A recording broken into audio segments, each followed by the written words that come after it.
안녕하세요. 반갑습니다. 롱앵커입니다. 옆에 누구시지? 라고 생각하시는 분들도 있을 테니까 직접 소개 한번 해주시고 네. 제가 부연 설명을 그래요? 하도록 하겠습니다. 2021년 경제전망의 저자, 경제 읽어주는 남자 김광석입니다. 반갑습니다. 반갑습니다. 네, 반갑습니다. 경제 읽어주는 남자로 아시는 분들이 굉장히 많을 것 같아요. 아무래도 더 많이 알려져 있죠. 네. 참고로 오늘인가 어제 네이버 메인에 또 뜨셨더라고요.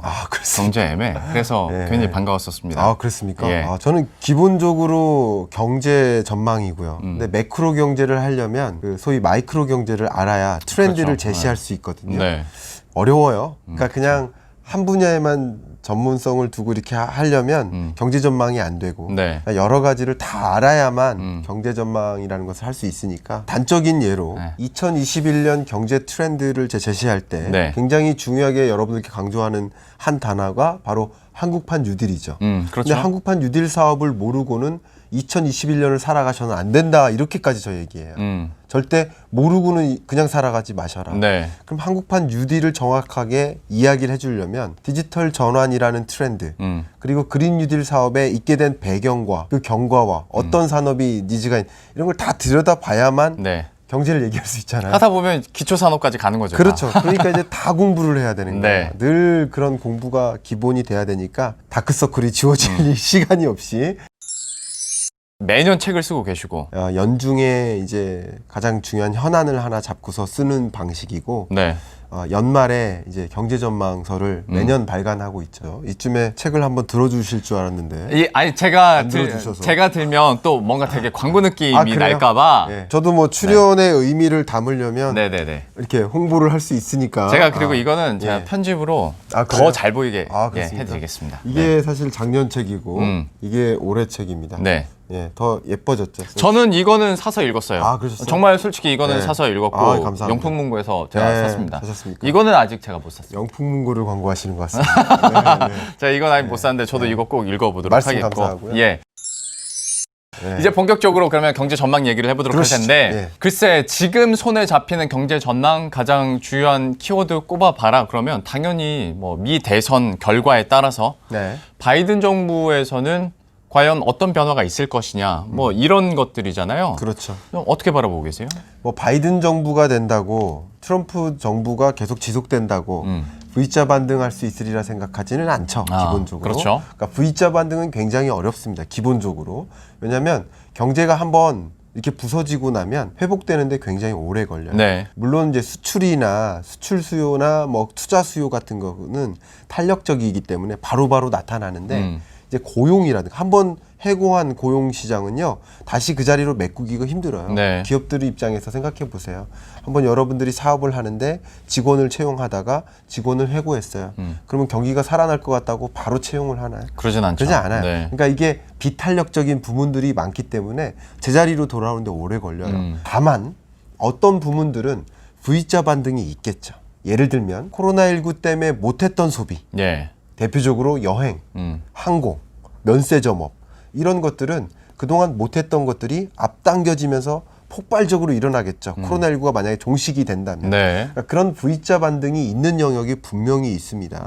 그러나 대부분의 경우에는 그냥 완만한 험난한 오르막이라고 이렇게 표현하고 싶어요. 예. 그런 오르막의 모습을 진행할 것이다 이렇게 보고 있습니다. 그게 사실 일반적인 건데 중국이 그래서 참 대단한 것 같아요. 네. 중국은 막 지표 보면 진짜 거기는 V자 반등을 막 하잖아요. 네. 그러니까 중국이니까 가능한 것도 있고 네. 어떤 중앙 집권적인 힘이 워낙 크니까 가능한 것도 있는데 미국은 이렇게 V자 반등까지는 아니고 서서히 회복할 것이다라고 얘기를 해주셨는데 너무 중요한 포인트.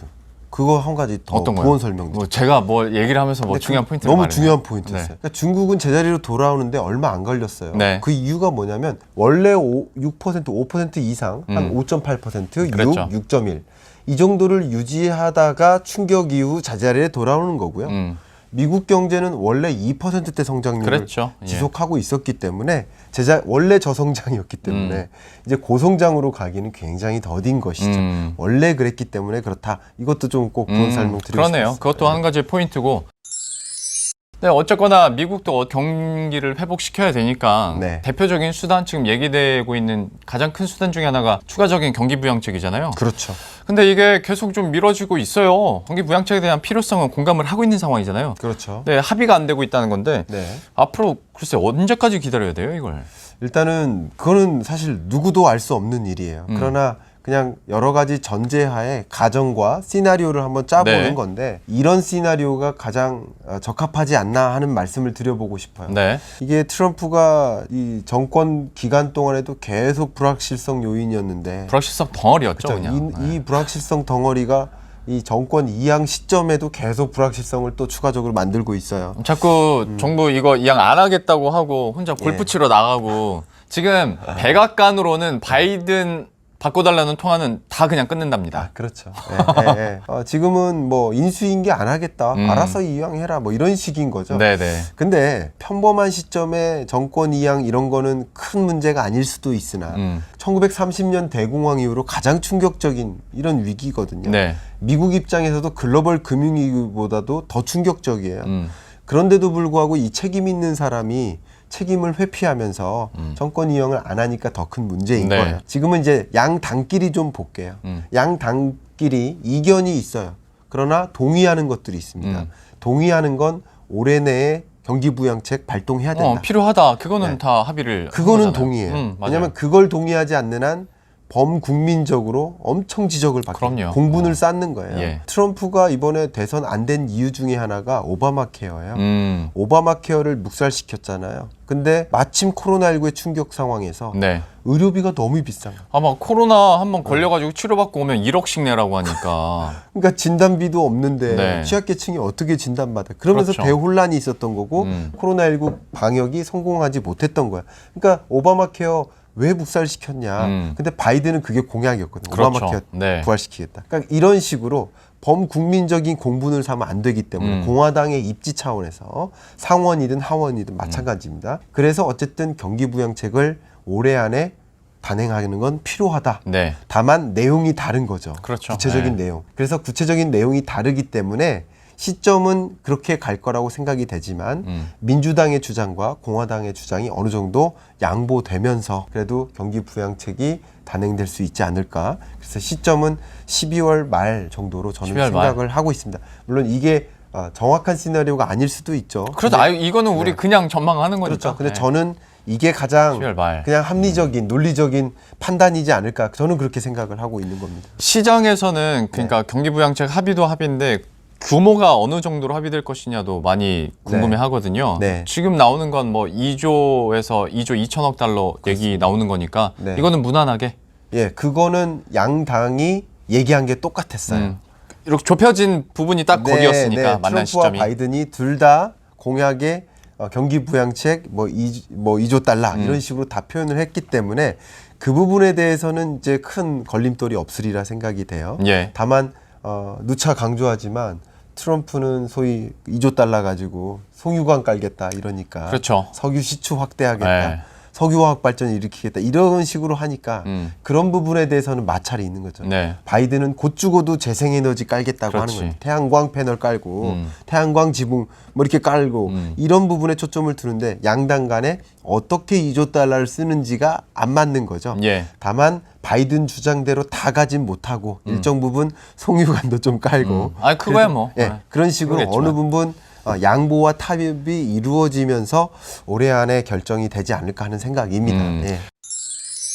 경기 부양책 같은 경우에는 얘기해 주신 것처럼 그러니까 어떤 당이든 다 원했고 트럼프가 만약에 재선이 됐다 하더라도 경기 부양책은 나왔었을 테니까 그렇죠. 그러면 바이든이 됨으로 인해서 경제 변화가 어떻게 일어날 것인가? 네. 그거를 양갈래로 보면 첫 번째가 얘기해 주신 것처럼 어떤 헬스케어 분야의 변화, 네. 오바마 케어의 부활로 인해서 네. 이쪽 부분도 얘기를 해야 될 것 같고 또 한 네. 가지는 또 짚어주셨던 친환경 네. 에너지, 재생에너지와 관련해서 이 산업 구조가 어떻게 변할 것인가? 헬스케어 영역 너무나 중요합니다. 네.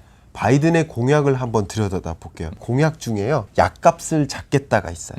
당연히 오바마 케어 부활하겠다. 네. 왜냐하면 바이든은 오바마 정권 8년 동안의 부통령이에요. 당연히 생각 똑같습니다. 그러니까 오바마 케어를 부활시키고요. 메디케이드, 취약계층의 의료 지원 서비스 이런 걸 강화해서 한국을 모델로 삼고 있거든요. 네. 이미부터. 재밌는 거 알려드릴까요? 어떤 거요? 바이든 이 유세 기간 동안 네. 오바마가 같이 유세를 전국적으로 다녔는데 네.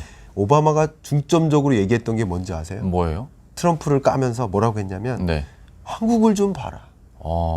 한국을 어떻게 조기 방역했느냐 이걸 강조했어요. 우리 정은경 본부장님을 네. 강조하면서 소위 공무원들이 잘했다. 공무원들이 선제적으로 대응했는데 트럼프 봐라 지가 걸리지 않았느냐.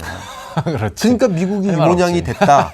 이런 식으로 유세를 했어요. 마스크 안 쓰고 다니다가. 그러니까 한국을 봐라. 아. 이 얘기 굉장히 중요한 거예요. 네. 그러니까 의료, 보건, 헬스케어, 바이오 영역에 걸쳐서 한국이 정말 말 그대로 샘플, 모범적인 국가로 인정을 하고 있는 거예요. 네. 바이든도 똑같아요. 이번에 그 바이든 당선인하고 문재인 대통령하고 첫 통화에서도 바이든 당선인이 그 얘기 굉장히 많이 했더라고요. 그 한국이 코로나 사태에서 네. 굉장히 빠르게 벗어나고 방역 잘한 거 너무 감명 깊게 잘 봤다라고 얘기를 네. 했다고 하더라고요. 네, 맞습니다. 그런 것들도 이미 대놓고 인정하고 있는 분위기인데 그런 와중에 오바마 헬스케어가 부상하고 메디케이드 같은 것들이 도입돼서 이제 소위 고소득층만 의료 서비스 이용하다가 저소득층도 이제 의료 서비스 이용하는 거야. 제가 한번 단적인 얘기 들어볼까요? 의료비가 엄청 비싸요. 그렇죠. 제가 그 한번 유학 중에 네. 신경이 너무 아파가지고 네. 신경이 안 아팠으면 그냥 참았을 텐데 충치치료 아프니까 그럼 어떻게 할 수가 없죠. 충치치료하러 갔는데 충치치료 한 번 갔어요. 네. 입원한 것도 아니고요. 250만 원 물었습니다. 야, 그렇게 비싸요. 진짜. 그러니까 이게 뭐냐면 네. 이 의료 서비스가 소위 고소득층에게만 해당되는 서비스였는데 네. 공공재가 아닌 거예요, 사실. 네. 근데 취약계층에게도 다 의료 서비스가 전달이 되려면 의료 서비스의 시장 규모가 커지겠죠. 네. 그런데 거기에 더해서 약값을 잡겠다가 선언이에요. 바이든은. 약값을 어떻게 잡느냐. 해외로부터 제약을 적극적으로 수입해서 네. 미국에서 거의 독점적 지위를 발휘하던 제약 기업들에게 가격 경쟁을 시켜서 가격을 떨어뜨리겠다예요. 그래서 물가 상승률보다 약값 인상률을 더 낮게 만들겠다. 언더로 만들겠다가 공약이에요. 이것도 그러니까 트럼프랑은 완전히 정반대되는 정책이죠. 그냥 정반대. 그렇죠. 그러니까 트럼프는 무조건 미국 기업 잘 되기. 그렇지. 기업 잘 되는 나라. 그러니까 소득 재분배, 취약계층을 덜 신경 쓰는 거죠. 상대적으로 그렇지. 기업이 잘 됐으면 좋겠고 그래야 고용이 살아나고 취약계층 못 돼도 좋으니 우리 나라가 성장하는 게 좋은 네. 거예요. 그런 거예요. 그러니까 약간 굳이 제가 쉽게 말씀드리면 반에 학생들이 있는데 네. 그냥 공부 잘하는 애만 서울대 보내면 돼요. 아, 그렇지. 그게 보여지기론 좋아요. 그러면 담임 선생님 성과도 좋고. 그런 거죠. 근데 바이든은 어떤 거냐면 공부 제일 못하는 애를 그래도 대학 보내야 되지 않겠느냐라는 방향으로 교육을 하는 거예요. 그러니까 방향이 다른 거예요. 둘 다 잘못됐다 잘됐다가 아니라 이론이 다른 거예요. 초점이 다른 그렇죠. 거예요. 네네. 그러니까 소위 의료 서비스에서의 상당한 기회가 있다는 거죠. 특히 한국 기업에게. 그런 논리로. 헬스케어나 아니면 K-방역 얘기를 많이 하잖아요. 그렇죠. 그 부분에 있어서는 우리나라 기업들이 경쟁력을 갖고 있으니까 네. 뭐 이거는 좀 다른 얘기일 수 있는데 시젠 보세요. 그러니까 준비가 돼 있으니까 진단키트에서 치고 가잖아요. 그렇죠. 그런 기업들이 우리나라에 다른 제약바이오 기업들이 많다라는 거고 그래서 네. 헬스케어 분야를 굉장히 큰 변화이자 중요한 포인트로 짚어줬고 그렇죠. 다음은 친환경. 네. 여기에 대해서는 바이든이 얼마나 드라이브를 걸고 우리 경제가 이걸 얼마나 또 받아먹을 수 있을 것이냐. 네. 이게 중요한 건데 어떻게 보세요?